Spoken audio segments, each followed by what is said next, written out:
Olá, meu nome é Caleb e eu não lembrava que o peixe de O Velho Mar era tão grande. Oi, eu sou a Juliana e eu não sei pescar. Oi, eu sou o Humberto e eu nem lembro mais nada do Velho Mar. Oi, meu nome é Luana e eu e o Humberto temos um autógrafo do Raduan Nassar. Acho que esse podcast pode acabar aqui, né? Pode acabar aqui, foi legal falar com vocês aqui. Pronto, já falamos o que a gente precisava, né? Boa noite, gente! Depois dessa ostentação, você está escutando O nome... Do livro! Aê! Então é assim, o Caleb tem do game, vocês têm do Raduan Nassar e eu tenho de quem? Não de ninguém, assim. Tenho Você da tem da Lígia. A Lígia é legal, mas a vai. Lígia não é tão difícil assim, vai. Eu acho bem difícil. Agora é. Eu acho que é. Eu acho que daqui pra frente só vai ficar mais difícil, assim. Ah, não, Meu, agora Com todo sim. respeito, assim, com todo respeito. Mas ela não era uma pessoa, tipo, ermitona ou... Ela ia nos lugares antes. É que agora ela tá bem... Então, mas a Tami, do Literatami, teve com a Lígia num encontro. Era o dia do aniversário da Tami e a sobrinha da Lígia não deixou a Lígia autografar para ela. Jura? Sendo que a Tami adora a Lígia, né, estudou isso tudo, e ela não tem o autógrafo da Lígia, porque quando ela se encontra... No dia do aniversário dela. No dia do aniversário dela. Porra. Legado aniversário. A sobrinha da Lígia, sacanagem, hein? Não, e pior Podia ter dado esse presente aí pra Tami. Não, e pior que eu tenho certeza que a Lígia super daria esse autógrafo. Ela é muito de boa. Não, porque quem pegou o autógrafo da Lígia pra mim foi o Caleb, porque eu tava trabalhando e ela tava na balada cultural. Foi o ano que ela foi homenageada na balada. Sim. E aí era tipo 3 horas da tarde a mesa, e acho que o Caleb já trabalhava na companhia, né, Caleb? Acho que você foi tipo pra acompanhar. E aí ele levou o meu livro do Círculo do Livro, todo quebrado, assim, todo aquela capa meio erótica. Porn, assim, horrível, mas eu adoro aquela capa mesmo horrenda. E aí tá naquele livro lá. O meu do Raduan. Nossa, quanto tempo! O meu do Raduan tá numa edição que era de banca de jornal, aquelas edição capa dura, vinho, mas que é papel jornal dentro, sabe? Ah, sim! Nossa! Caramba! Vocês querem falar do Raduan? Como que você...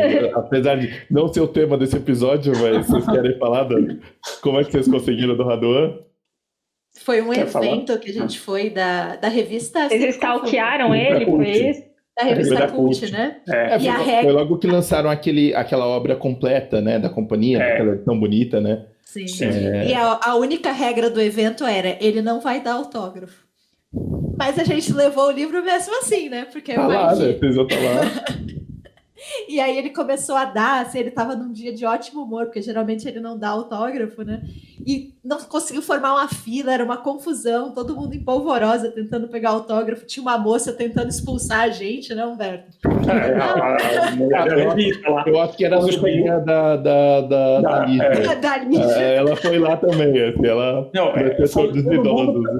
Tava todo mundo pegando autógrafo. Quando a gente era o primeiro da fila, a que estava na nossa frente, foi lá pegar, e aí ela começou a enrolar, tirar foto e não sei o que, e nisso veio essa mulher da revista aí, não é para dar autógrafo, não é para dar autógrafo, e eu era o próximo da fila, nossa, eu já estava quase dando um tapete na cara da mulher, e era a minha segunda tentativa já, porque eu já tinha tido uma experiência com ele num evento da companhia, e que ele apareceu lá, era aniversário, 50 anos. Eu tava lá também, E aí ele apareceu lá, aí até tinha ele um rapaz... no cantinho, né? Ele tava num cantinho lá, no hall de entrada lá, e aí tinha um rapaz junto comigo que ele tava com aquela obra completa lá, e ele pegou a minha caneta e falou, me empresta aqui que eu vou lá pegar o autógrafo do Raduan.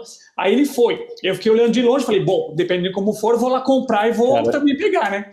Aí eu vi de longe, assim, a cara que o Raduan fez, assim, e tá bom, né? E a má vontade que ele deu aquele autógrafo, eu falei, não, deixa quieto, aqui não vou tentar. Aí ficou para esse outro dia. Ó, eu acho que se ele tivesse num bom dia, ele tinha dado vários, porque eu também tava de olho, né, no Raduan ali. Eu tava trabalhando, né, mas eu tava meio... Cara, se ele começar ali, sentar a caneta ali, eu saio correndo também, né? Assim, sim. Eu vou atrás. Nesse dia da CUT que ele deu, quando chegou a mulher querendo parar tudo, aí ela foi falar com ele, né? Aí ele falou assim, não, eu só tô preocupado como que eu vou para casa. Aí ela falou, não, nós vamos te levar, fica tranquila. Ele falou, então se vocês vão me levar, eu vou dar autógrafo para todo mundo. E aí, Olha só. É. Pô, Roberto, você perdeu a chance. Você podia ter falado assim, Raduan, pega essas coisas aí, vamos aí, vamos embora, vamos aí. Eu te dou Bora pro bar.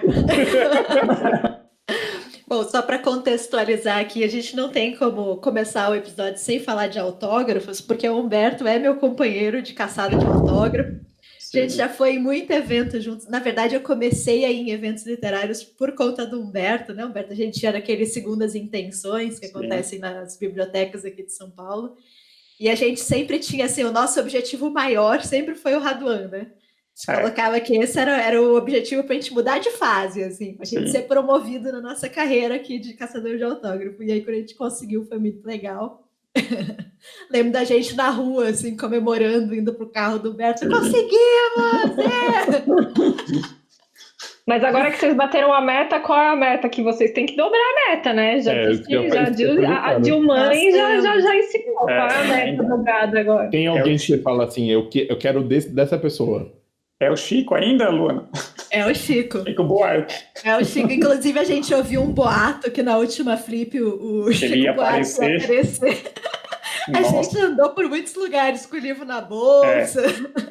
Isso é culpa do Marcelino Freire. O Marcelino Freire, ele adora me pregar peça e eu acredito em tudo que ele fala. Eu sou uma crianção, assim, perto dele. Mas é que ele fala sério, né? Ele fala que você acredita, né? Tipo... Não, e a gente tava num bar um dia e tava falando da Casa para Todos, tudo, e ele chegou e falou, o Chico vai aparecer lá um dia. Fica esperto que um dia ele vai aparecer lá, a gente não sabe quando, nem a hora, mas ele vai aparecer. Puta, eu fui preparado, né? Nossa, aí chegamos lá um dia, a gente chegou no evento, assim, que teoricamente é onde ele teria que aparecer, tudo lotado, não tinha nem como entrar. A gente falou, não, ele deve estar escondido aí dentro do banheiro já, só se for isso. Ou não, ele vai chegar de helicóptero, vai descer aqui que nem a Xuxa na nave espacial, assim. Um dia a gente tem que fazer um episódio só de autógrafo. Só de autógrafo. De autógrafos improváveis, né? Tipo, coisas... Histórias de autógrafos. Isso é legal. Mas, Lu, além de companheiro de autógrafo, da caça dos autógrafos, de você, Humberto, acho que melhor o Humberto mesmo se apresentar, né? Falar enfim, fala um pouco de você, Humberto, por favor. Então, meu nome é Humberto, né? Então, eu tenho o canal literário Primeira Prateleira, vai fazer 5 anos agora em agosto, comecei o canal, e administro o Clube de Literatura Brasileira Contemporânea, que vai fazer em outubro, faz 3 anos. Que eu tenho clube, então, que é um clube voltado só para autor nacional em atividade. Todo mês a gente escolhe um livro para ler em conjunto. E, bom, fora isso, na verdade, a minha formação, eu sou biólogo, né? Então, eu trabalho nessa área com biologia, sou formado em história também, e sou escritor. Tenho os livros infantis publicados, e agora estou me aventurando aí, estou escrevendo, estou com um romance aí em fase de revisão. Então, acho que a gente podia começar antes de tudo isso, né? Antes dos autógrafos, antes do canal, antes de tudo isso. Antes do clube. Antes do clube. A gente queria saber, assim, da sua infância, Beto, como que você começou a se encantar pelos livros? Você vem de uma família de leitores? Como é que foi para você, assim, no início, nos primórdios? Então, eu não tenho lembrança, assim, de pequeno, de ler livro infantil, da minha mãe ler para mim, meu pai ler para mim, nada disso.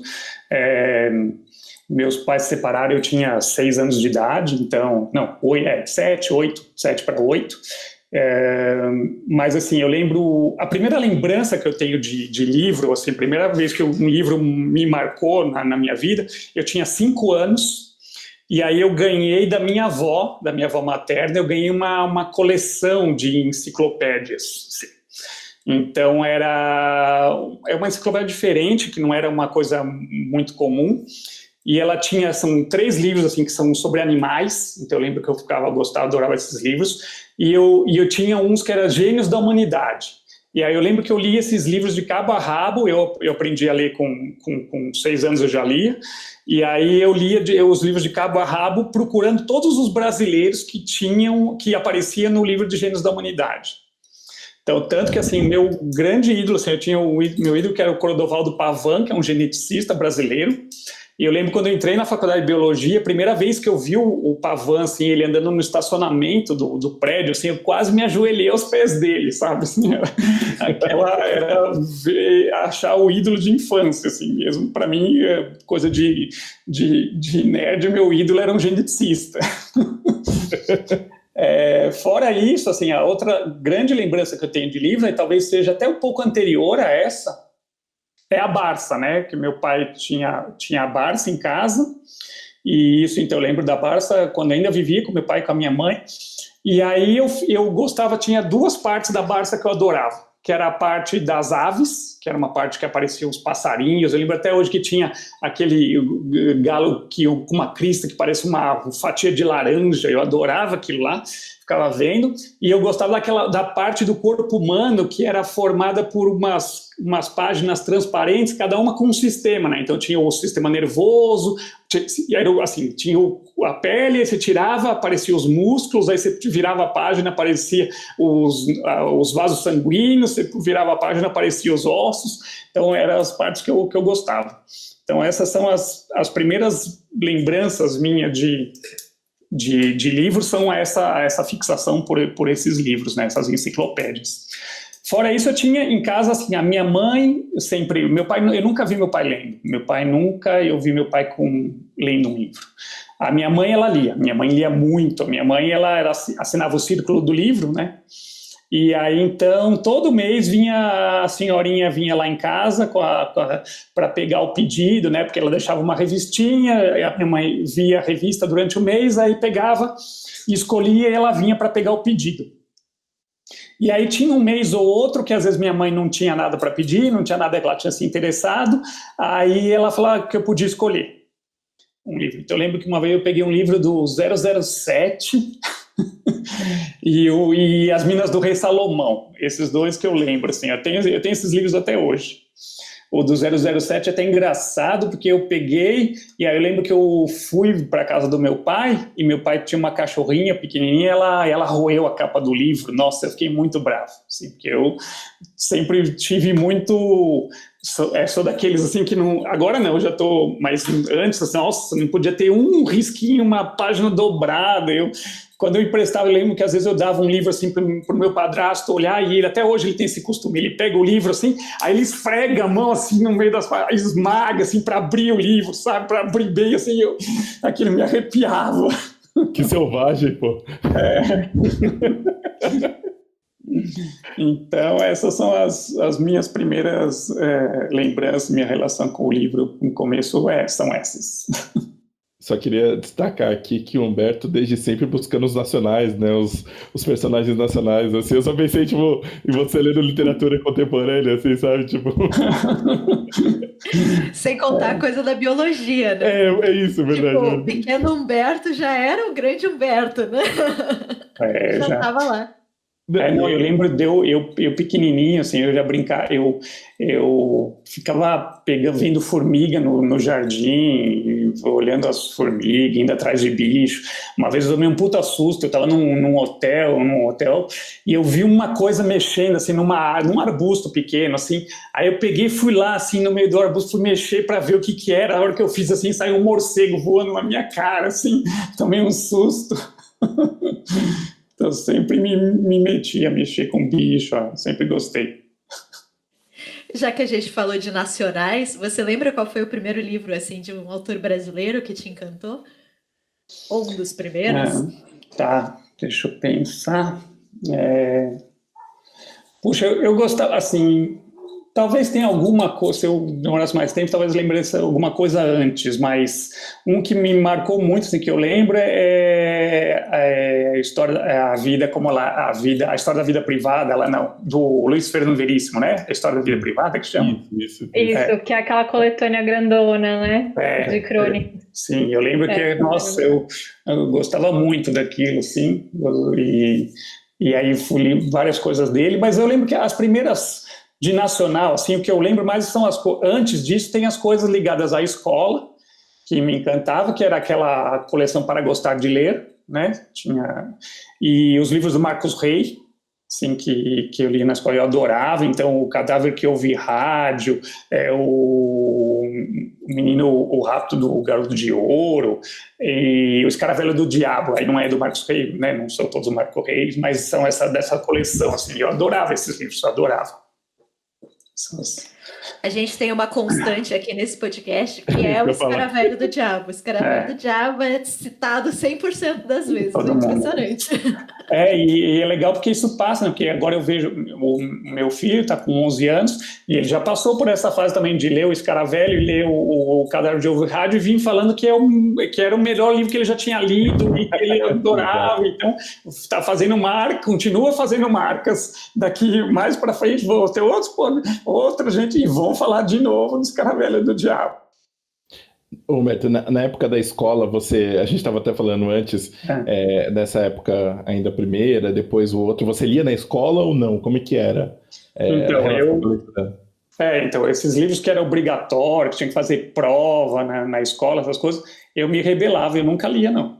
Aí eu lia resumo, teve uma vez que eu fui viajar, perdi aula e eu voltei no dia seguinte, tinha a prova do livro, eu não tinha nem pegado o livro, aí perguntava para as pessoas mais ou menos do que se tratava, ia lá, escrevia e se virava.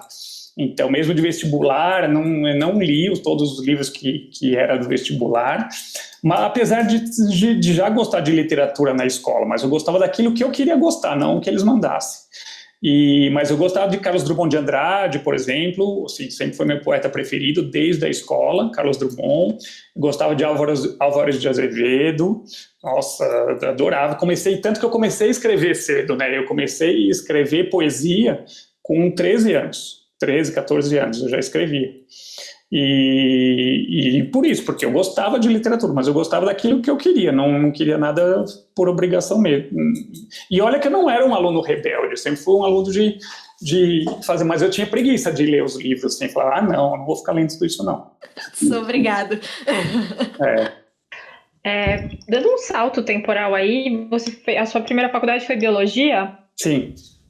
E como é que foi você conciliar? Você sempre gostou de ler, então você conseguia conciliar? Porque imagino que tinha uma carga de leitura também técnica pesada, e muita gente, né, na época da faculdade, né, se não for para essa área, às vezes dá enfim, totalmente compreensível, né? Mas como é que foi para você?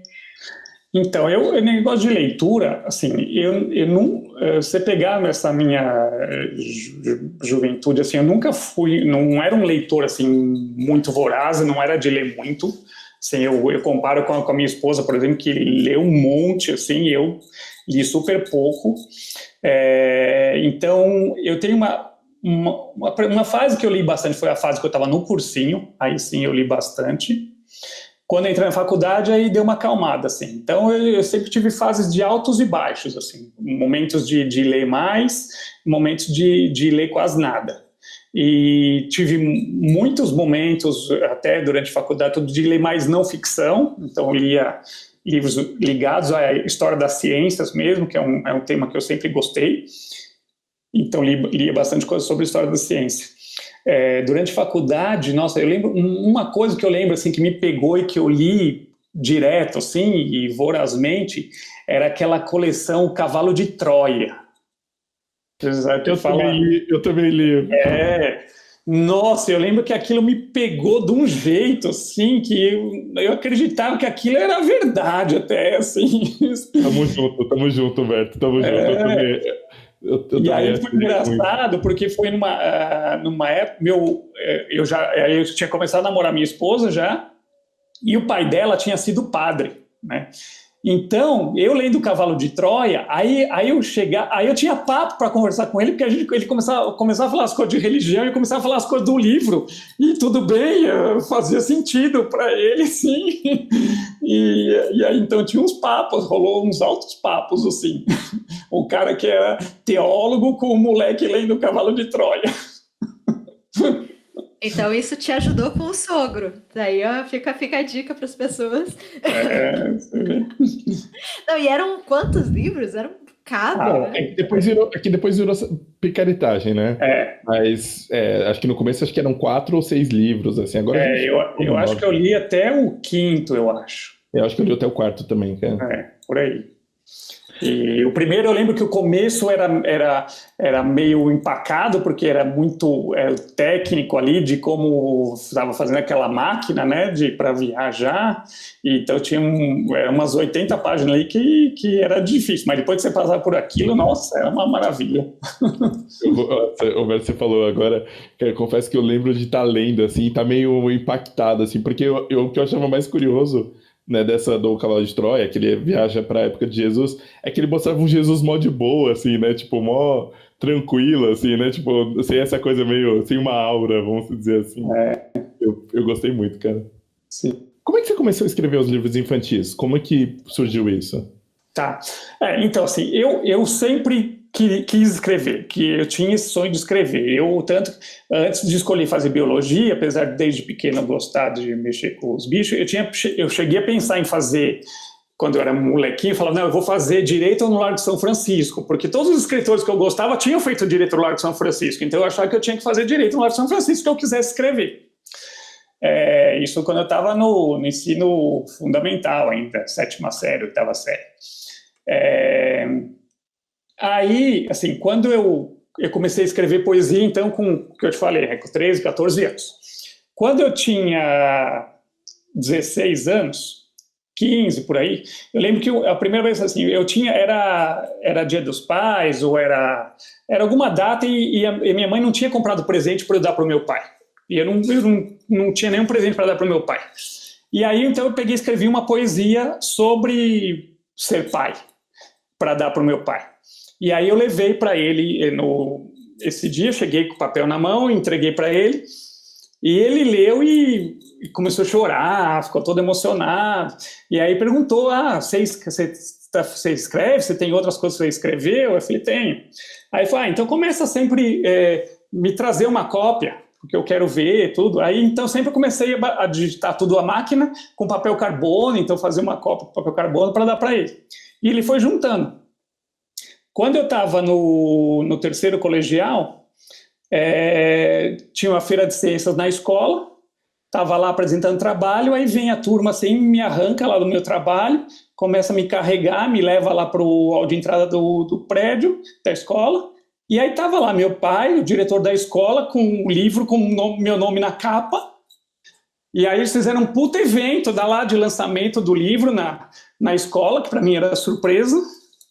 E eu ganhei uma placa de prata, o diretor fez discurso, foi uma coisa assim, e aquilo me marcou muito, assim, porque eu era super tímido, assim, a minha relação na escola, eu não era popular, eu era bem tímido, sempre fui mais novo da classe também, e aí depois do lançamento do livro, isso muda o meu jeito de ser.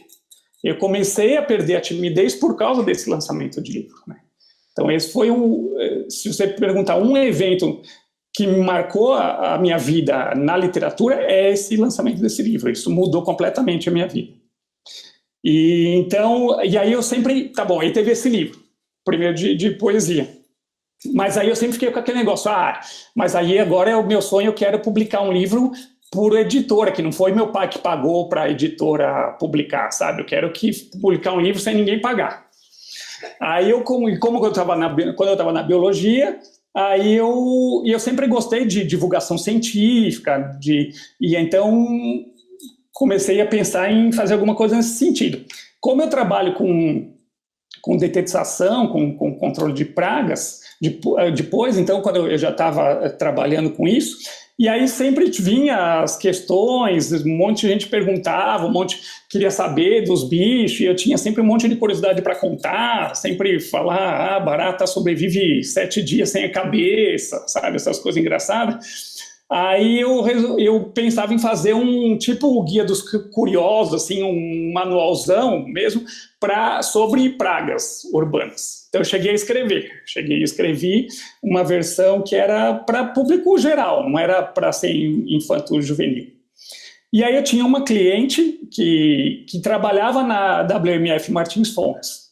E aí eu, com a minha cara de pau, peguei e fui perguntar se ela queria ler o livro. Aí entreguei o livro para ela. Aí um dia ela me liga E ela falou assim, Humberto, você já pensou em escrever isso, transformar isso num livro infanto-juvenil?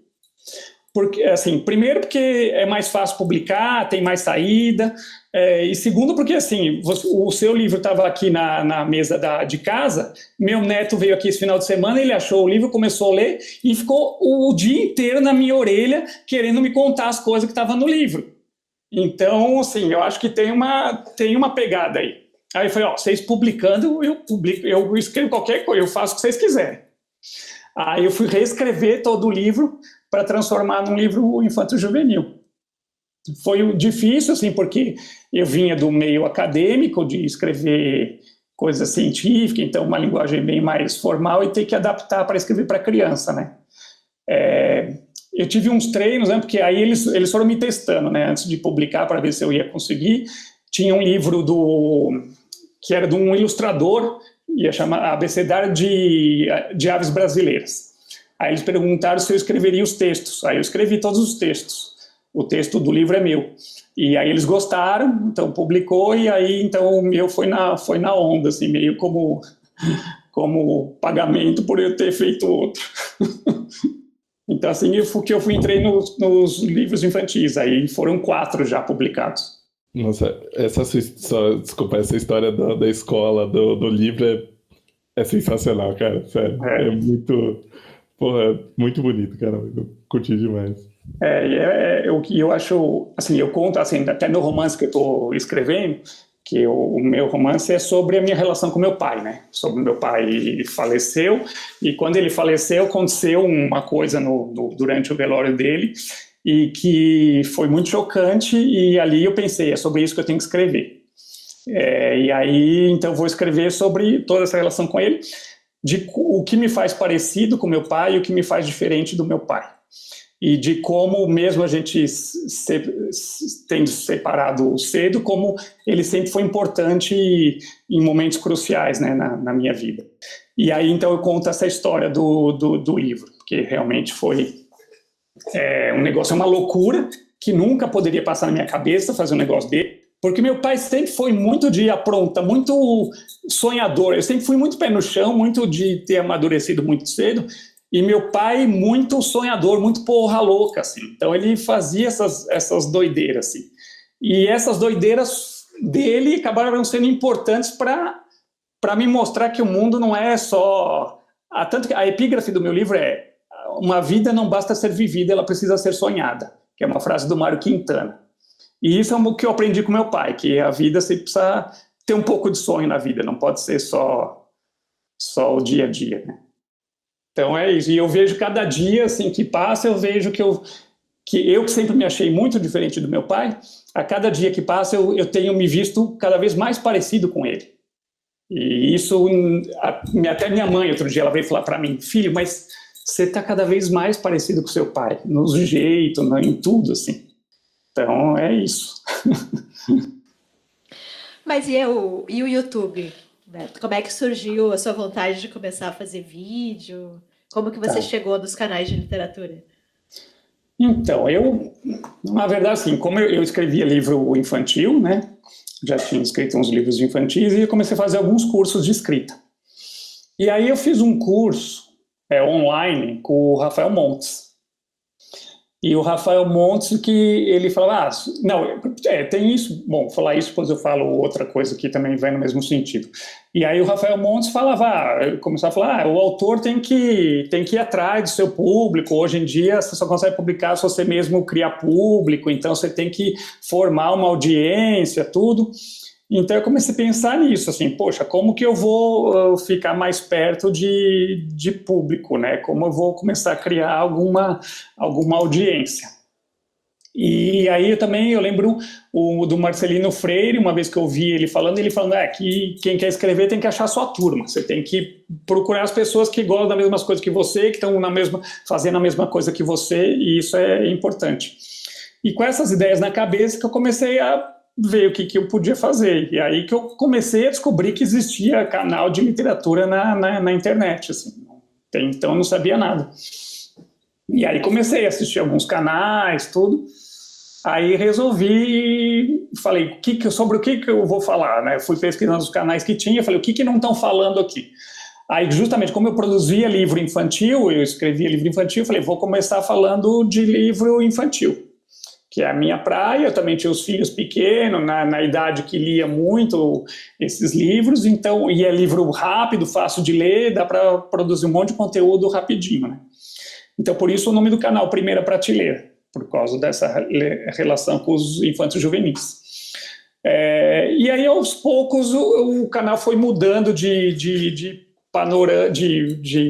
foco, naturalmente, como eu fui mudando, né? Os meus filhos foram crescendo, então foi mudando as leituras, eu também parei um pouco de escrever os livros infantos juvenis para querer escrever, me dedicar a um romance, e aí então as minhas leituras também foram mudando, eu comecei a ler mais nacional contemporâneo, e aí fui indo para essa linha dos nacionais contemporâneos naturalmente.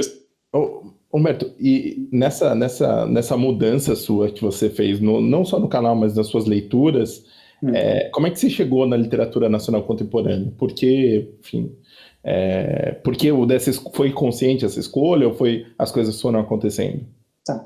Não, primeiro, assim, que eu assim, sempre ouvi muita gente falando que se você quer escrever, você tem que ler os seus contemporâneos. Não adianta, tá certo, você pode, é importante os clássicos, é muito importante os clássicos, você tem que conhecer tudo, mas se você ler só os clássicos, você vai a hora que você sempre começa imitando alguém, você vai imitar Dom Quixote, sabe? Tem gente que escreve, eu já peguei livro de cara que você vai ver escrever, o cara parece que viveu no século XIX, né? Então você tem que saber o que está. E aí, se você vai em oficina literária, a gente fala, não, eu gosto de escrever, mas não gosto de ler. Então também não dá, né? Você não tem como você escrever se você não. Esse é um fenômeno que eu acho muito interessante. A gente tem mais escritores do que leitores. Não, e é mais comum do que a gente imagina, muito né? Mais, eu acho que é muito mais. Eu acho que um fenômeno que eu acho parecido é o pobre de direita também, mas a gente fala outra hora, né? Em outro momento. Não, e eu tenho um canal literário, né? E eu recebo, às vezes, mensagens do tipo, eu escrevi meu primeiro livro, tô procurando alguém para ler ele e tal. Aí eu falo, legal, o que você lê, né? Quais são os seus gostos? Aí a pessoa sempre me responde assim, nossa, eu já recebi essa resposta várias vezes. Eu evito ler para não me influenciar.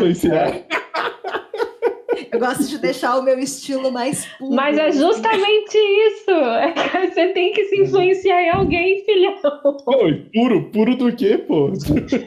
Eu queria receber essa influência tão fácil assim, porque era bom. Eu lia só Saramago, Raduan Nassar, e os caras puta fodão, eu ia ganhar o Nobel. Fácil. Fazer o livro de mundos, assim, né? Tipo Deus cochichando no ouvido da pessoa, né? Tipo, ela tá recebendo ali, né? Ela tem contato com... Porque, cara, da onde que vem a sua inspiração se você não tem bagagem de vocabulário, de resolução, de frase, de coisas? Isso é muito importante para o escritor. Né? E acho que até mesmo para encontrar voz, né? Sim. E eu já vi vários escritores assim que falam, né? Que no começo você sempre começa imitando alguém e aos poucos você vai achando a sua voz, né? Mas eu acho que a bagagem da leitura também é importante para você ver as várias maneiras de se contar uma história, né? Os vários recursos. Quando você começa a ter noção e você vê, pô, olha o jeito que ele deu para fazer isso, que legal. Então, aí lógico que você depois acaba sendo influenciado, mas sem ser uma coisa que você pensou, falou, não, vou fazer igual a isso, porque lógico, tem muita gente que tenta fazer e sai merda, né? Eu já peguei livro de cara que falou assim, não, eu sou o novo Guimarães Rosa, eu escrevo igual que nem o Guimarães Rosa. Aí eu falo, aí eu já penso, se você tentou escrever igual o Guimarães Rosa, então ficou uma bosta porque você tentou imitar ele, ou você tá muito voando, né? Achando que é o gêniozinho. É a humildade, né? Não, uma vez eu peguei um livro, o cara vinha um release de assessoria de imprensa que fala assim, é um livro que vai revolucionar a ficção científica brasileira. Assim, a humildade lá. É bom saber que as pessoas têm essa confiança, né? Tem essa autoestima boa, né? Sim, nossa confiança. Aí então, você vai ler O Menino do Acre, né? Coisa assim. E, não, espera aí, mas a gente está falando disso. Então, de como eu cheguei nos contemporâneos, né? Então por isso, assim, eu sabia, bom, tem que ler o que estás fazendo hoje em dia. Então, eu comecei a ir mais a fundo em ler isso, e eu gostei da brincadeira, assim. É legal porque trata de temas que a gente está vivendo, de temas atuais, temas que são naturais para você, cenários que às vezes você conhece, que se passa na mesma cidade que você vive, ou na mesma época, os mesmos tipos de lembrança de infância. Então, esses assuntos acabaram me chamando a atenção. E o fato de você poder ler um livro desse e em seguida você procurar o autor e conversar com o cara e falar, puta, eu gostei muito disso que você fez. Nossa, achei muito legal. Eu lembro quando a primeira vez que eu fiz um vídeo que um dos primeiros autores que comentaram no meu vídeo, assim, foi o Luiz Rufato, assim. Então, puta, a hora que eu vejo o Luiz Rufato vindo escrever, falar, obrigado, falar do meu livro, nossa, eu falei, nossa, que doideira, não conseguia me imaginar conversando com essa turma, sabe?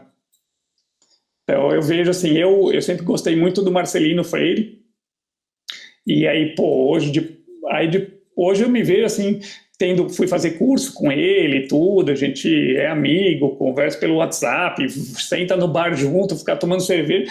E às vezes eu paro assim, pensando e falo, nossa, como eu vim parar aqui? Tá sentado com o cara que eu adoro, que já era meu ídolo, sabe? Assim, é impressionante, assim.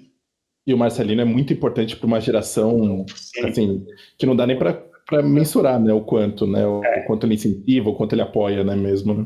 Sim, é muita gente, né, muita gente que já passou pela mão dele, e ele é um cara realmente que abraça todo mundo e que não mede esforço para ajudar no que puder. Eu fui fazer o curso dele, achando que ia lá ter umas aulas, ele pegou meu livro, leu meu livro inteiro, me deu meu livro todo comentado, assim. Então, eu falei, só isso já valia o curso, já valia mais do que eu paguei pelo curso todo, o que ele fez ali. E aí, quando você já tinha, então, uns 2 anos de canal, é quando você cria o Clube de Leitura de Literatura Brasileira Contemporânea, né? Então, a ideia surgiu na Flip que a gente foi junto, né, Luana? Eu lembro que você foi a primeira, você e a Nath foram as primeiras pessoas que eu comentei que eu pensei que isso seria uma ideia talvez interessante de fazer. Porque lá que eu comecei a ter mais contato presencial com esses autores, tudo, e ver eles reconhecendo o que eu fazia, e aí eu falando, poxa, e se fizesse um clube, um negócio de leitura conjunta só desses autores, assim, porque eu sempre procurando coisa que não tinha, né, então como ninguém fazia isso, eu falei, e se eu fizer, assim, aí rolou, né, saiu, ficou bom, já vai quase 3 anos nessa brincadeira, todo mês lendo um livro desse jeito. E é legal porque o retorno que dá das pessoas chegarem para você e falar, nossa, assim, eu conheci esse autor ou não conhecia, conheci essa obra graças ao clube e é maravilhosa, eu nunca teria lido, nunca teria conhecido se não fosse pelo clube, e puta, isso é muito, muito legal. Aí quando você vê uns projetos, que nem outro dia tem uma moça que é professora, onde que ela é? É do Nordeste, não, Nordeste? Não sei, é do Norte, acho que não sei se é do Pará, bom, é lá do Norte, Nordeste, e ela é professora lá, e eu li o livro da Mariana Salomão Carrara no clube, ela adorou o livro, aí ela comprou o livro direto com a Mariana, comprou uma caixa, assim, para dar para os alunos dela lá, e ela fazer um projeto de leitura com os alunos dela na escola. Assim, então, muito bacana, assim, você vê que graças a você então está tendo os alunos lá longe tendo conhecimento daquele livro, assim, então isso é muito bacana. Você pode explicar como é que funciona o clube, qual é a dinâmica, como é que as pessoas participam? Sim, então o clube, a princípio surgiu com essa ideia de ser um clube totalmente virtual, né? Então é um grupo no Facebook chama Clube de Literatura Brasileira Contemporânea. Está chegando em 6 mil inscritos nesse clube, o que é impressionante por falar só de literatura brasileira contemporânea, nunca achei que ia chegar perto desse número. E aí todo mês, então, eu escolho, ou a gente escolhe em votação, um livro para fazer leitura conjunta. Então, eu faço um cronograma de leitura, divido aí por semana, ou em 2 partes, 15 dias, ou se o livro é curto, fala, não, no final do mês a gente conversa. Então, aí todo mundo comprava por conta o livro, e aí a gente ia assim, no dia dado o cronograma, eu ponho um post para aí abrir a discussão para a gente conversar. Então a gente conversava pelo post no grupo, e aí eu tinha um grupo mais reduzido no WhatsApp, para ir conversando também em datas específicas sobre o livro. E aí, a partir desde janeiro desse ano, aí eu convidei a Tami, do Literatami, para fazer a curadoria junto comigo. Então, a partir daí, um mês eu, um mês ela. A gente escolhe o livro para fazer a leitura. E agora, fresquinho nesse momento... começou a surgir a ideia de fazer alguns encontros presenciais. A gente estava começando, fizemos o primeiro encontro presencial bem em fevereiro, antes da pandemia, a gente fez na Mercearia São Pedro, então dentro de um bar a gente fez o clube de leitura lá, com o livro do Paulo Scott, O Marrom e Amarelo. Foi bem legal, então a gente estava nessa ideia aí quando veio a pandemia. E agora, então, fresquinho, eu lancei agora anteontem, um projeto no Catarse de apoio ao canal e ao clube, né? Onde o ponto central desse projeto é a pessoa poder assinar para receber todo mês o livro do clube. Então, a pessoa, em vez de cada um comprar por conta, e a gente tinha muito problema, porque às vezes não chegava o livro a tempo, dependendo do lugar que a pessoa era, ou a pessoa esquecia de comprar, ou comprava e pegava a leitura. Ou até mesmo a dificuldade de encontrar os livros, né, dos autores, né, tipo, às vezes não tem como, né. Não, e ficava aqui mesmo, que a gente já teve, por exemplo, o livro da Paula Fábio, Desnorteio, que é a edição dela, que ela acabou de lançar por conta própria, então as pessoas compravam diretamente com ela, mas aí cada um teve que entrar em contato com ela para pedir o livro para mandar. Então eu resolvi tentar centralizar tudo isso, né? Então aí agora eu vou fazer as compras direto, a ideia a gente prioriza livro de editora pequena, de autor independente, e aí eu tendo um número fixo de gente que eu já sei que eu vou ter que comprar, eu com antecedência já compro direto com a editora, ou às vezes com uma livraria pequena, que eu posso, livro que é de editora grande, por exemplo, eu posso comprar com uma livraria pequena, e a livraria pequena mandar diretamente para os inscritos, como eu vou fazer com algumas editoras e com autores também, eu pago direto, e aí ele manda já direto para cada um, para a casa das pessoas, né? Então, é tentar ajudar um pouco nesse meio de campo aí, né? Do mercado, ajudando as editoras pequenas, os autores ou pequenas livrarias, fazendo essa mediação na compra de um volume já considerável, né? Então eu estou bem empolgado, começou agora, já estou com 3 dias, já tem acho que 15 pessoas já que pagaram assinatura, então eu estou achando que num primeiro mês vão ser pelo menos uns 20, 25, 30, sei lá, já estou feliz demais. Nossa, que legal, hein? Puta projeto legal, hein, Humberto? Porra, sim. Parabéns, cara. Então estou empolgado com isso agora. Bom, mas vamos pro livro. Vamos pro livro. Já tá ficando grande aqui. A gente já tá com a fama de não conseguir mais fazer podcast de 1 hora, né? Acho que a gente já deveria mudar isso mesmo. A gente pediu, então, para o Humberto escolher um livro que tenha sido importante, né, na trajetória dele de leitor aqui para seguir a tradição da série. E qual foi o livro que você escolheu, Humberto? O Velho Mar, do Ernest Hemingway. E por quê? Por que esse livrinho especificamente? Essa é a pergunta. Essa é a pergunta de 1 milhão. Sim, então, porque justamente assim, esse é um dos primeiros livros assim que romance mesmo assim, que eu li e que me encantou assim, que mexeu comigo profundamente, e eu de ler aquilo e falar, caramba, isso é literatura, é isso que eu um dia quero tentar chegar perto de fazer. Acho que é isso que me dava por isso que eu quero escrever, tenho vontade de escrever por ler coisas desse tipo. Assim, me encanta muito nessa história justamente o fato dela narrar uma derrota, uma história de um perdedor, assim, porque na vida é muito fácil em tudo, até a pessoa só ficar contando vantagem, então parece que o mundo é feito de vencedores. E aí essa era a primeira história que eu li, assim, onde tem assim todo esse negócio com a natureza e dessa luta com a natureza, e o importante ali tudo não é o fim, e sim todo o meio, o que se passa entre ele e aquele peixe. E como a partir de uma cena você consegue nas entrelinhas discutir temas tão profundos, assim, isso que eu lembro, assim, porque, para você ter uma ideia, então, eu li esse livro faz uns... É isso que eu ia perguntar. Como ele surgiu na sua vida e como é que, né, qual era a sua idade, em que momento você estava da sua vida para esse livro te impactar, assim? Tá, então, esse é um livro que era um dos que minha mãe comprou no Círculo do Livro, que ela tinha lá na estante, comprado no Círculo do Livro, e que eu fuçando nos livros que tinha, me deu vontade de pegar e ler. Assim, eu nem sei se minha mãe leu esse livro, ela deve ter lido, porque ela sempre comprava e lia tudo, mas ela não comentava sobre os livros comigo, nada disso. Mas então eu lembro de pegar por vontade própria, assim, e querer ler, peguei para ler, assim, sei lá, o livro, não sei por que ele me chamou, por que aquele.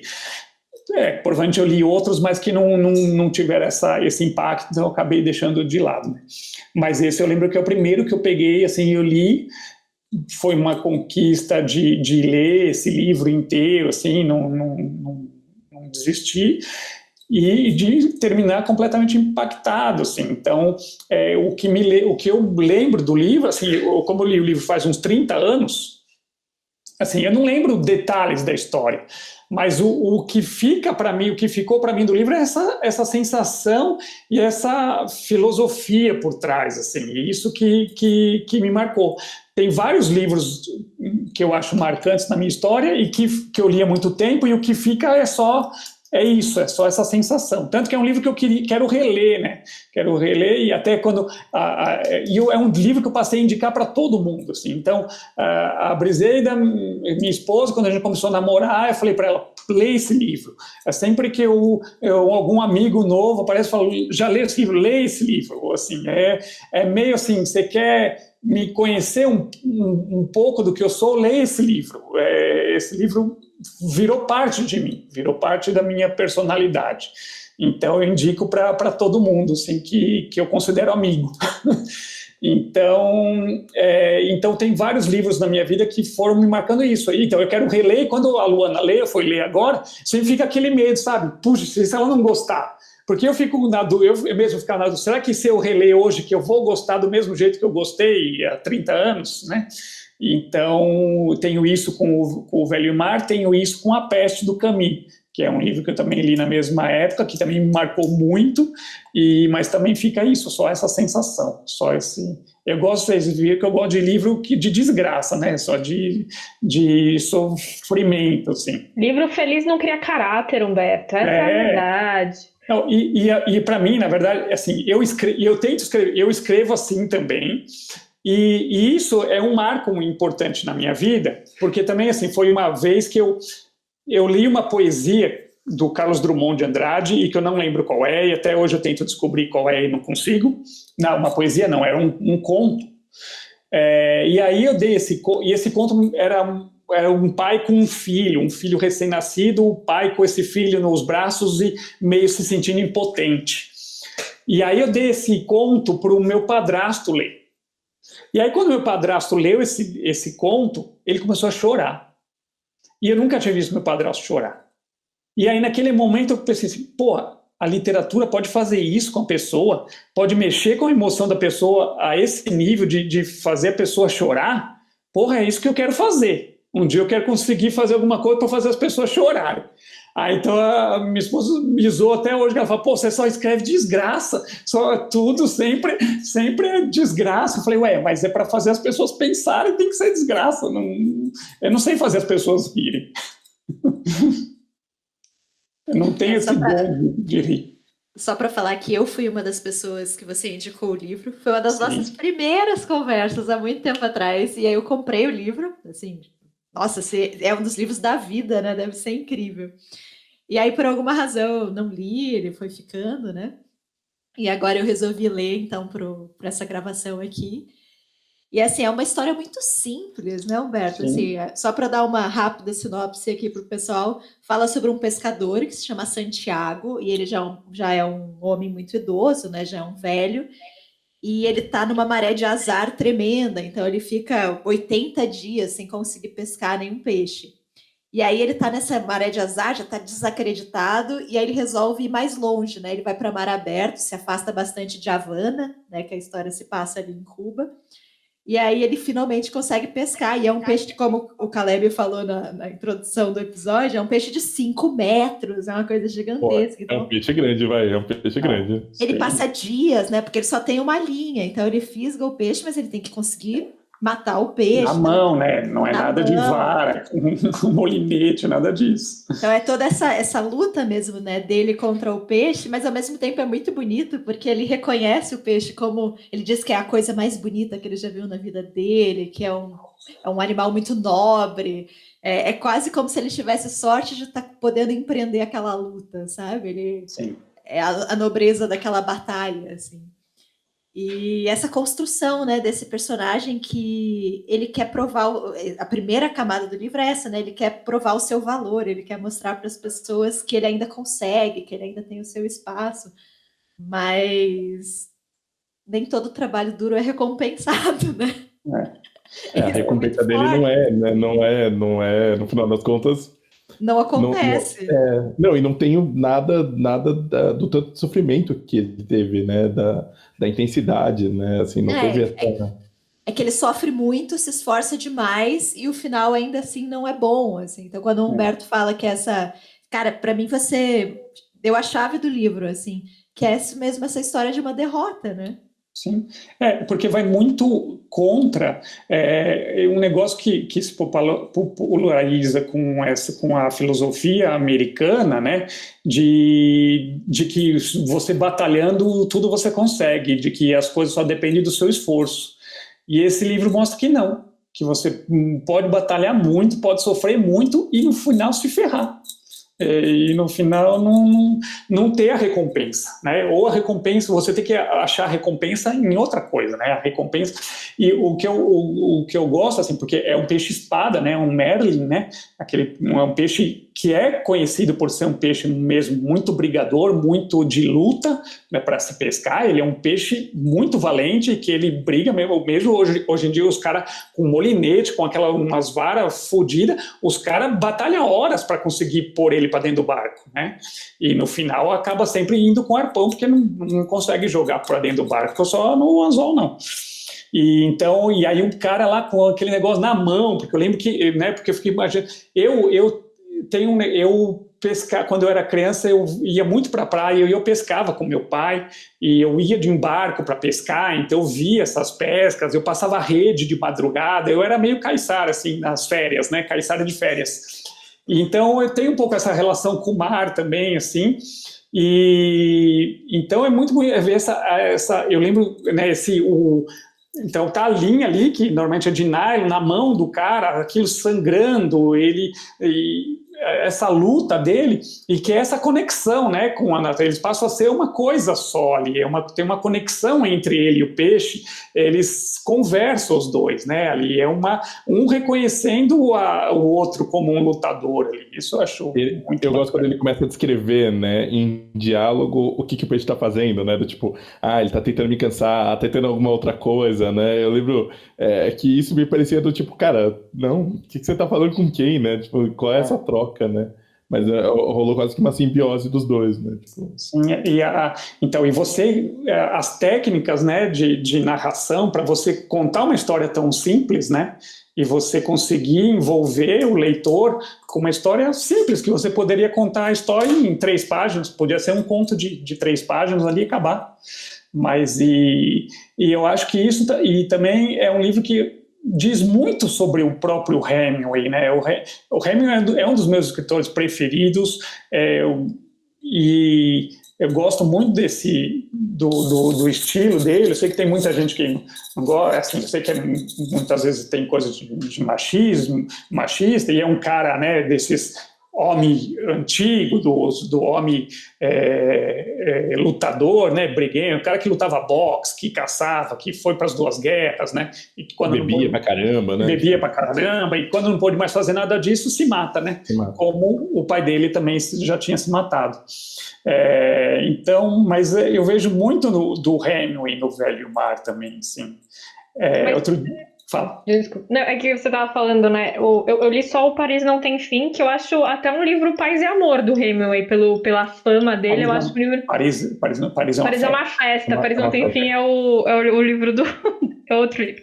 Do Vila Matas. Do Vila Matas, que tem referência, enfim. Mas o Paris é uma Festa é um livro meio Paz e Amor até. Ele tá, tipo, né? Mais fofinho. Mas eu acho que você falou assim, mesmo eu li uma parte do livro, enfim, porque mesmo sendo um livro tão curto que você disse poderia ser um conto de 3, 4 páginas, o estilo dele ainda tá todo ali de ser uma coisa extremamente econômica, né? Ele né, frases curtas e vai, assim, é um negócio muito impressionante. Né? O cara não gosta É seco, né? Exatamente, não gosta de nada, né? Eu não tinha lido ainda outro livro do Hemingway. Na verdade, eu acho que eu li um quando eu era adolescente, mas eu nem tenho muita certeza se eu li de verdade, então eu não vou nem citar aqui. Mas eu lembro que, assim, no início do livro, logo na apresentação do velho, tem uma frase que ele fala assim: tudo neste homem era velho, exceto os olhos da cor do mar. Eu achei uma frase tão bonita, porque assim, ele poderia ter dito que ele tinha um olhar jovial, mas ele busca uma solução de frase diferente para dizer algo que é muito simples, assim, que talvez até seja um pouco óbvio. Então, essas construções, eu fiquei muito apaixonada, assim, como ele realmente trabalha as frases, ele busca umas soluções diferentes para coisas cotidianas, né? Para coisas que poderiam ser faladas de forma muito mais trivial, digamos assim. E essa frase, assim, é um negócio que tem muito com o Caissara aqui também, porque quanto Caissara que você conhece, o cara, né, que às vezes nem é tão velho, mas ele é acabado, a pele ressecada do sol, e que tem o olho claro, e fica aquele olho que é um negócio que você vê a alma da pessoa ali, né? E é um pouco disso daí, do velho, esse negócio que você falou do olho, justamente é esse negócio, né, do cara que é velho e ele tá lá, mas a juventude está ali dentro dele, ele está querendo ainda, né? Se você pensar no olhar mesmo como esse acesso para a interioridade dele, o espírito dele ainda está ali, né? Sim. Ele até fala do espírito indomável, ele ainda tem o espírito, mas o corpo já não acompanha, né? Então também essa questão da fragilidade humana mesmo, né? Mas o envelhecer tem essa coisa cruel, né? De, sei lá, a gente não somos não somos velhos aqui, mas tem uma parada de envelhecer, de você perceber que seu corpo já não age como agia antes, né? Sim. E acho que a gente quer sempre achar que volta, né? Mas o preço disso é alto, né? Se você, sei lá, agir, se comportar desse jeito, o seu corpo não vai ficar mais jovem por conta disso, né? Sim. E você falou isso do sair para pescar, e eu lembro que isso me chamou muita atenção, e eu tenho, a minha edição tem umas ilustrações, que é uma edição antiga também, tem umas ilustrações legais, e é isso, né, essa força dele ainda, né, tipo, de conseguir trazer, mas, cara, é terrível, né, assim, só de imaginar você segurar, pescar com uma vara normal, ou com uma vara com molinete, já é difícil, você segurar ali na mão é um negócio inimaginável, né, assim, dessa forma, né, com esse peixe tão feroz, né. Não, e isso tem muito nesse mundo de pescador, assim, eu conheci tantos, assim, uns caras que você vê magrelo, assim, que você não dá nada, e os caras com uma força absurda, assim, falando umas coisas que você não acredita, assim, que o cara é capaz de fazer aquilo, tira a força da onde, assim, então, uma luta mesmo, uma luta dura, assim. Essas coisas sempre, esses temas sempre me chamam a atenção. Você falou que lembra um pouco do Hemingway, e tem a questão do Hemingway ter vivido muitos anos em Cuba também, né? Sim. Ele passou, acho que 30 anos, se eu não me engano, em Cuba, e algumas pessoas apontam que esse Santiago, né, que é esse protagonista do livro, foi inspirado no capitão do barco do Hemingway, porque o Hemingway tinha um barco, tinha um moço que era o cozinheiro, que era o capitão, e que ele inspira esse personagem nessa pessoa real, né? Esse pescador real, assim. Então, essa vivência dele também lá, né? Ele deveria ver esse tipo de personagem o tempo todo, né? E as histórias do Hemingway sempre tem muito isso, né? Ele precisa sempre de uma inspiração real, de uma coisa vivida ali para escrever em cima. Tem muito, né? Muitas histórias, muitos contos. Eu preciso ler mais os contos do Hemingway. Eu estou comprando agora aquelas saiu as coleções inteiras, né? Aí quero ler de cabo a rabo, porque eu li muito assim, picado, muito um conto aqui, outro ali. Então, quero fazer um projeto aí de ler tudo dele. Eu acho muito legal também a parte que ele mata o tubarão. E aí ele se sente muito foda, e ele fala, meu Deus, eu sou muito mais inteligente que o tubarão. Aí ele para, aí ele fala, não, peraí, eu acho que eu não sou mais inteligente, eu acho que eu só tava armado. Acho que só por isso que eu ganhei. Eu acho que eu li muito jovem. A minha edição aqui está marcado que eu comprei no dia 5 de agosto de 2006, já fazem 14 anos aí. Eu quero tentar reler porque eu acho que eu não saquei algumas coisas, assim, sabe? Eu achava que era só o cara tentando lutar contra um peixe grande, assim, sabe?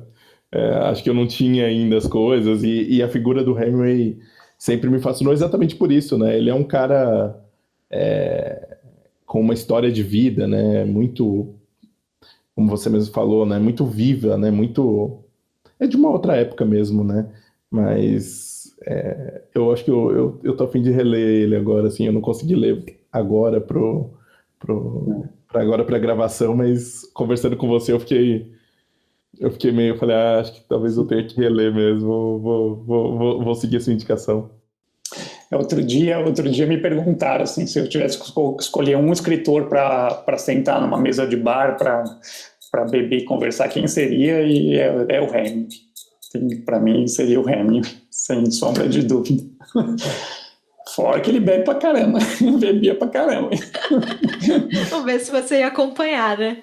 Não, ia ter que ir devagarzinho, porque não dá para acompanhar esses caras, não. Mas eu postei uma mensagem, uma foto hoje no Instagram falando que eu tinha lido esse livro, e pessoas comentaram assim, que era o livro favorito dessas pessoas também. É muito impressionante, né? Como é um livro que realmente conversa com as pessoas. E eu acho muito isso, Caleb, que se eu ler ele daqui a alguns anos, eu vou ter outra interpretação, né? É muito mágico esses livros que têm uma história muito simples, mas que cada leitura que você faz, você interpreta de um determinado modo, que tem camadas de significado ali, né? Eu achei...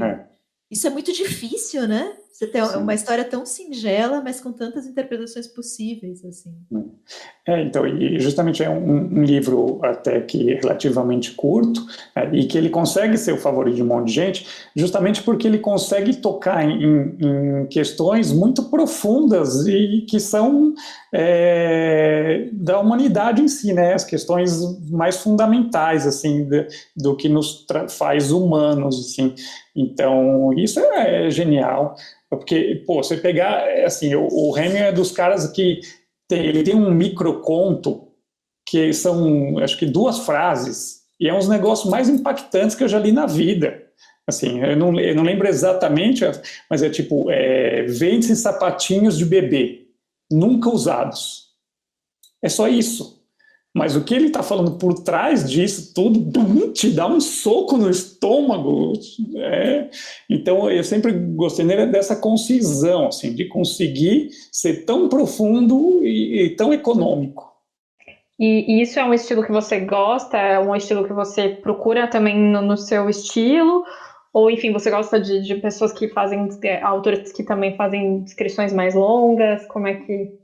Então, eu gosto muito desse estilo e escrevo nesse estilo. Meus contos são curtos também. Eu não consigo escrever conto maior do que 3, 4 páginas, mas tem muitos contos que eu escrevo de uma página, de uma página e meia. Então, eu tenho uma tendência a escrever assim também. Gosto muito de quem consegue fazer isso. Acho difícil fazer isso bem.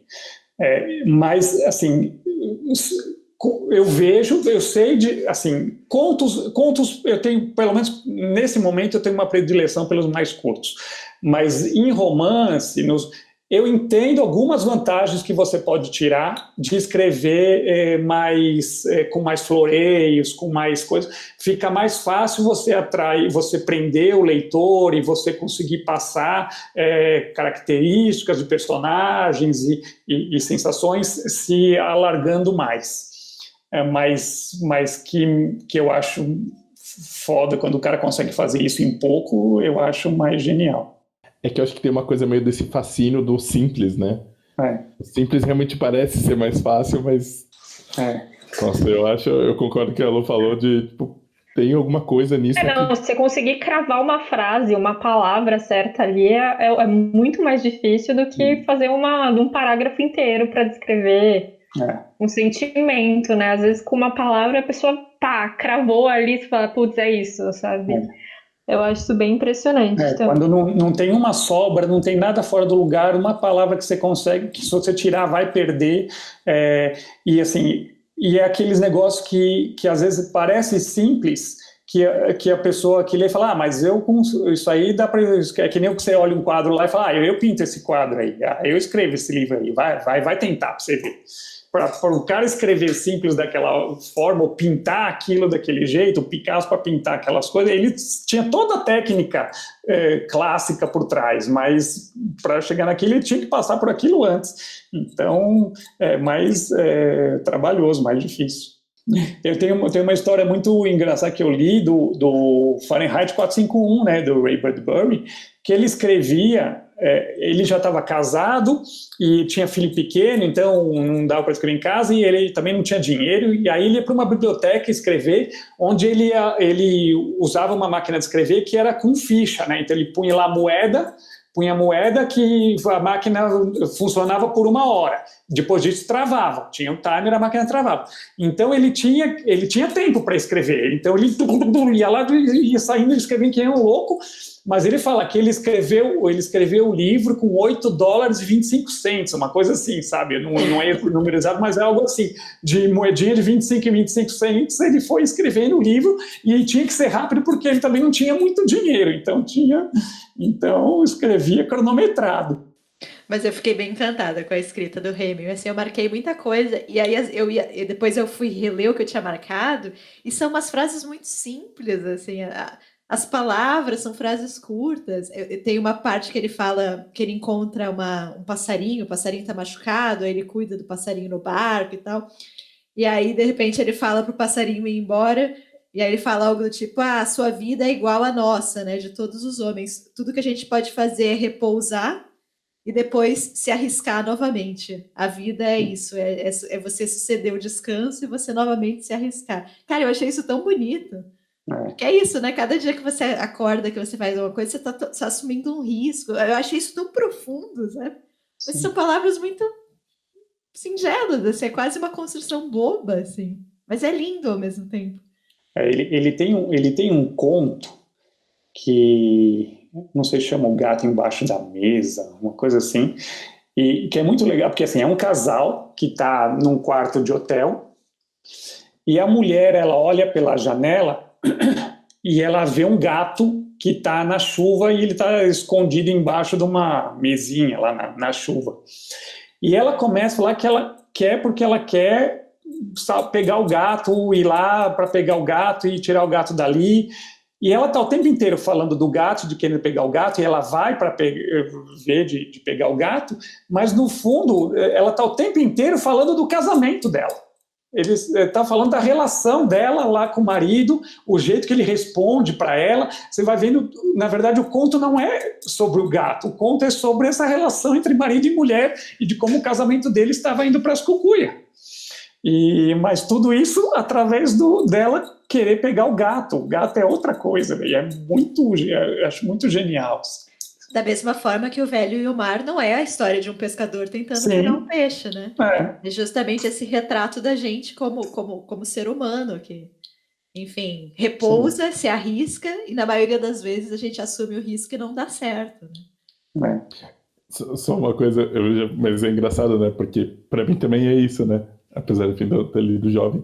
Mas eu já vi a entrevista do Remy, eu acho que ele era um cara meio mal-humorado, assim, que ele falava que não, que era só um velho, era o mar é o mar, sabe? Tipo, as pessoas falando, não é, mas parece muito mais o turrão, sabe? O cara, vocês não entenderam nada, sabe? Tipo, escritor não sabe analisar a obra, o Caleb. Escritor só sabe escrever, para isso que eles servem. E é engraçado porque muitas vezes o cara escreve e que está falando tudo isso, mas nem justamente isso, nem ele percebe que escreveu sobre aquilo. Eu vi uma vez com a Carol Ben-Simon, e é a mediação do Manuel da Costa Pinto, né? Manuel da Costa Pinto, é isso, né? E aí ele começou a fazer umas interpretações, falar umas coisas assim do livro. E ela chegou e falou assim, você tem razão, mas eu nunca pensei nisso. Mas a partir de hoje eu comecei a dar essa resposta. Assim, ele fez toda uma análise psicológica dela, assim, que para ela foi uma análise aquilo. Ela falou, porra, é verdade, faz todo sentido. Muito bom. Acho que é isso, né? Acho que muito legal. Só agradecer. Tem alguma outra recomendação do Raymond, só assim, para terminar? Você disse que é um dos seus autores favoritos. Algum outro livro que você goste muito dele? Então, eu gosto de Paris é uma Festa também, que é legal ver esse ambiente dele escrevendo, né, na miséria também, ficando sem almoçar e guardando o dinheiro para poder ter a janta para a mulher dele. Acho bem legal e a relação dele com outros escritores, né? Gerald é muito bom, né? A relação dos dois é muito... Sim. E aí não tem como ler esse livro e não lembrar do Meia-Noite em Paris, do Woody Allen, que eu acho fantástico, assim, gosto muito. Então, só isso, sim, mas não... Mas outro que me marcou assim também, que não é do Hemingway, é o A Peste do Camus, né? É outro livro desses que também é sofrido e que fala mais do que da historinha que ele conta em si. Que está entre os mais vendidos agora nesse momento de pandemia, né? Voltou a... Eu li por causa da pandemia. Você leu? Eu li. Cara, é um livro assustador, né? Uma vez uma amiga minha falou assim, não... Camus é muito fácil ler em francês. Aí eu comprei tipo quase toda a obra de Camus. Mentira, não é toda a obra, mas A Peste eu tenho em francês aqui, mas eu acho que eu não vou conseguir ler, não. Nossa, outro que eu acho genial dele é A Queda. A Queda eu acho genial, mas tem que ser uma tradução boa, porque eu e a Briseida, minha esposa, a gente lê o livro ao mesmo tempo. Eu estava aqui, ela estava em outra cidade, ela lê uma edição antiga, eu li a edição mais recente. E para mim o livro foi uma coisa, para ela foi outra, completamente diferente. Sim, e eu acho um livro genial também. Isso aí. Agradecer então muito a sua presença, Humberto. Muito, muito obrigado, Humberto. Obrigado, Humberto. Eu que agradeço, é sempre muito prazeroso conversar com vocês e falar desses assuntos. Então, começo a falar, às vezes eu vou ficar quieto, porque eu estou falando demais, deixa eu ficar quieto, parar de falar, e começo a falar, não paro mais. Hoje era sobre você, era sobre você, então... Era para falar demais, né? Mas o convite está aqui também, quando a gente for falar de outros temas também, enfim, quando a gente puder chamar novamente, vai ser um prazer te ter aqui no nosso humilde podcast. Fala das suas redes. Eu acho que verdade. Não lembro se você citou no início, mas fala onde as pessoas podem te achar e também como que elas fazem para participar do clube de leitura. Tá, então o canal no YouTube é Primeira Prateleira, então dá para procurar lá. No Facebook é só procurar para o Clube de Literatura Brasileira Contemporânea. Na verdade, se você pesquisar literatura brasileira no Facebook, já é uma das primeiras coisas que vai aparecer. Isso é legal porque está vindo muita gente de Angola, de Moçambique, sabe, que pesquisa e acaba achando o coisa assim. E aí o projeto no Catarse, para quem quiser até assinar o clube, também é só Catarse, www.catarse.me/primeira prateleira. Então pesquisa Primeira Prateleira lá no Catarse, já deve aparecer lá. Então é isso. Muito obrigado. Foi muito legal. Foi muito legal mesmo. Então, Acho isso que é aí, isso, né? Vamos encerrando. Para todo mundo que estiver escutando a gente, fiquem bem, né? Fiquem a salvo, sobrevivam aí a mais uma semana de quarentena. Se cuidem. Se cuidem. E até mais. Até mais. Tchau, tchau. Tchau, gente. Tchau. Tchau.